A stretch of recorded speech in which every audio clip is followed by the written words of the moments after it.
आणि म्हणून सोन्याचा चमचा घेऊन ज्यांचा जन्म झाला त्यांना फक्त मुख्यमंत्री बनण्याचा अधिकार आहे का?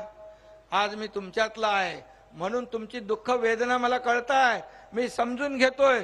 म्हणून हा एकनाथ शिंदे 24 तासातले 18 ते 20 तास काम करतो, सर्वसामान्यांमध्ये जातो, शेतावर जातो, बांधावर जातो, लोकांच्या अडीअडचणी सोडवतो, कुठे आपत्ती आली तर तिथे जातो.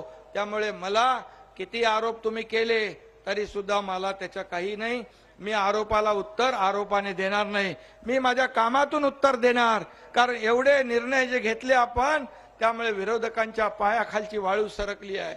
शंभूराज देसाई यांना माहित आहे मागचा 2.5 वर्षाचा कालावधी, त्याच्यामध्ये काय निर्णय झाले, किती त्यांना विचारलं जायचं, किती त्यांच्या सूचना ऐकल्या जायच्या.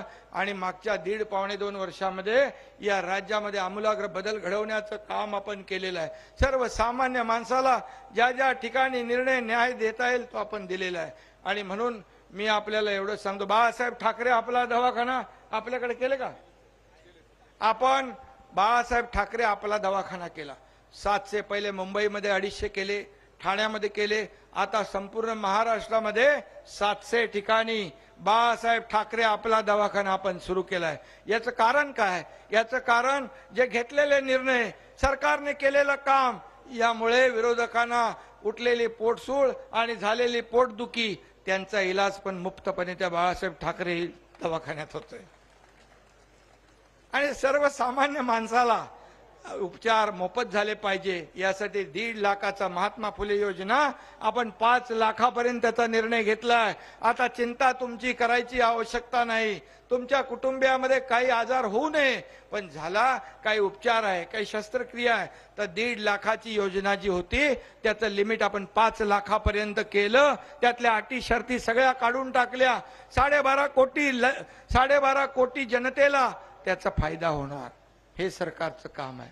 आणि म्हणून शिक्षण, आरोग्य, पर्यटन या सगळ्या सुविधा, पायाभूत सुविधा आज आपण या ठिकाणी देतोय.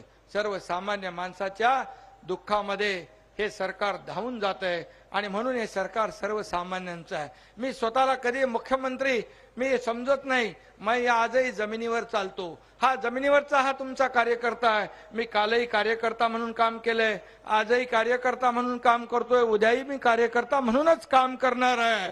आणि म्हणून मी स्वतःला सीएम म्हणजे सगळे पत्रकार बांधव आपल्यालाही सांगतो, सीएम म्हणजे चीफ मिनिस्टर, पण मी स्वतःला सीएम म्हणजे कॉमन मॅन समजतो. सर्वसामान्य माणसाच्या दुःखामध्ये त्याच्या जर जाणून घ्यायचं असेल तर त्याला सर्वसामान्यच व्हावं लागेल. आणि म्हणूनच मी आपल्याला मनापासून धन्यवाद देतो. तुम्ही एवढ्या मोठ्या संख्येने आज उपस्थित आहात. मी एवढंच सांगेन, सातारा जिल्ह्यामध्ये ही माझी जन्मभूमी आहे. ही सगळी या माझ्या या रक्तामासाची माणसं आहेत. आणि आपल्याला मी सांगतो, महाराष्ट्रामध्ये आज वेगळ्या प्रकारे या महाराष्ट्राचा सर्वकष विकास होतोय. केंद्र सरकार आपल्याला पाठबळ देतंय. हे डबल इंजिनचं सरकार काम करतंय. मोदी साहेबांना देखील मी धन्यवाद देईन की त्यांनी आतापर्यंत आपण जेवढे प्रस्ताव पाठवले एकही प्रस्ताव आपला रद्द केला नाही. सगळे प्रस्ताव आपले मान्य केले. आणि म्हणून हे डबल इंजिनचं सरकार, यामध्ये डबल फायदा लोकांना झाला पाहिजे. अंगणवाडी सेविका, आशा सेविका या सगळ्यांना, अंगणवाडी सेविकांना देखील आपल्या सरकारने लाभ दिलाय. त्यांच्या ज्या काही अडचणी आहेत त्या आपण जाणून घेतोय.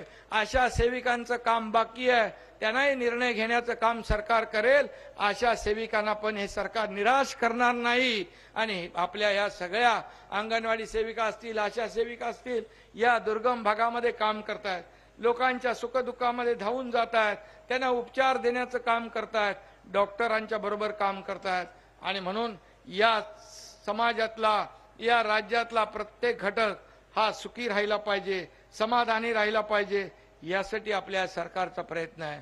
आणि म्हणून मी पुन्हा एकदा आज जे हे प्रकल्प आज पूर्ण होत आहेत, ते जे आज भूमिपूजन होतंय ते अतिशय, जिल्हाधिकारी महोदय तुमचं तर मी सगळीकडे चांगला कलेक्टर म्हणून चांगले नवीन जे काही तुम्ही उपक्रम करताय त्याचं नाव मी आवर्जून घेतो.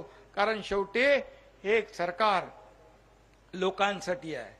सरकारचे कायदे लोकांच्या हिताचे असले पाहिजे. काम होणार नाही हे सांगायला काय लागत नाही. पण न होणार काम कसं होईल हे करायला स्किल लागतं आणि ते तुम्ही वापरताय. त्यामुळे तुम्हाला पालकमंत्री, तुम्हाला एक चांगला कलेक्टर लाभलेला आहे. हे धावणारा पळणारा सगळ्यांना मदत करणारा हा कलेक्टर या ठिकाणी तुम्हाला ज्या आज भूमिपूजन झाली ती लवकरात लवकर चांगल्या दर्जाची कामं करून घ्या आणि लोकांना दिलासा द्या.